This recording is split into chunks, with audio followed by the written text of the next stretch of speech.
നമ്മളുണ്ടാക്കിയ കുൽഫി ഇതാണേ, കണ്ടല്ലോ. ഇതെങ്ങനെ ഉണ്ടാക്കുന്നതെന്ന് ഞാൻ നിങ്ങൾക്ക് പറഞ്ഞുതരാം. അതിന് മുമ്പായിട്ട് നമുക്കിതൊന്ന് പൊട്ടിച്ച് കഴിച്ചു നോക്കാം എങ്ങനെ ഉണ്ടെന്ന്.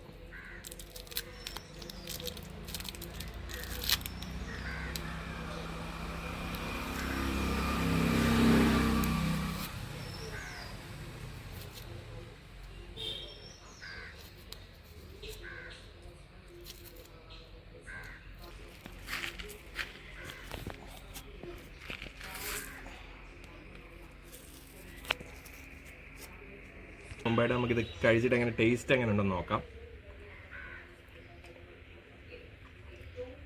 സൂപ്പറാണ്.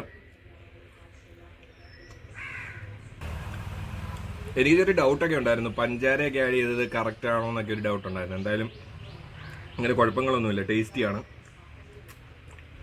നല്ല ടേസ്റ്റിയാണ്. അപ്പം ഇതെങ്ങനെ ഉണ്ടാക്കുന്നതെന്നുള്ള വീഡിയോ കാണാം നമുക്ക്. ഓക്കെ, അതിനായിട്ട് ആവശ്യമായ നമ്മുടെ ജാർ ആദ്യം എടുത്ത് വെച്ചു. അതിനുശേഷം നമ്മൾ കട്ട് ചെയ്ത് വെച്ചിരിക്കുന്ന മാങ്ങ ആ ജാറിലേക്ക് ആഡ് ചെയ്തു. അതിനുശേഷം നമ്മൾ എടുത്ത് വെച്ചിരിക്കുന്ന പഞ്ചാര അതിലേക്ക് ആഡ് ചെയ്തു. അതിനുശേഷം നമുക്കിതൊന്ന് അരച്ചെടുക്കണേ. ഇതാണ്ട് നമ്മൾ മാങ്ങ അരച്ചെടുത്തിട്ടുണ്ട്. നല്ല അത്യാവശ്യത്തിനുള്ള പാല് ആഡ് ചെയ്തിട്ടുണ്ട്. മിക്സ് ചെയ്യുക. ഇതാണ്ട് ഇതുപോലൊരു പേപ്പർ എടുക്കണം. അതായത് ഇങ്ങനെ റോൾ ചെയ്ത് റൗണ്ടിലുള്ള ഒരു പേപ്പർ എടുക്കണം. അത് കഴിഞ്ഞിട്ട് ആ പേപ്പറിൻ്റെ ഒരു സൈഡ് ഇതുപോലെ ഇൻസുലേഷൻ ടേപ്പ് വെച്ച് നിങ്ങൾ ഒട്ടിച്ച് വെക്കണം. അതെന്തിനാണെന്ന് വെച്ചാൽ നമ്മൾ ഒഴിക്കുന്ന സമയത്ത് പോവാതിരിക്കാൻ.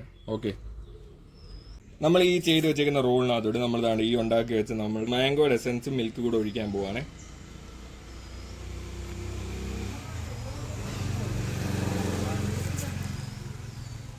ചെറുതായിട്ട് കളയുന്നുണ്ട്, ചെറിയ ഇതിലോട്ട് ഒഴിക്കുന്നുണ്ട്.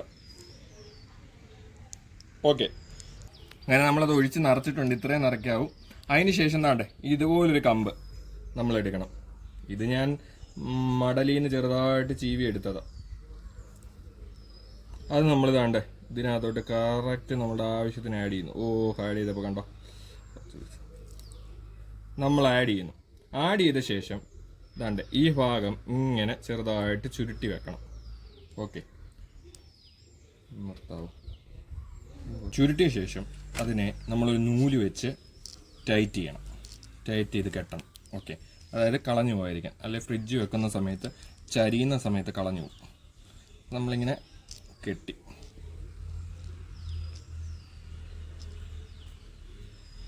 ഓക്കെ,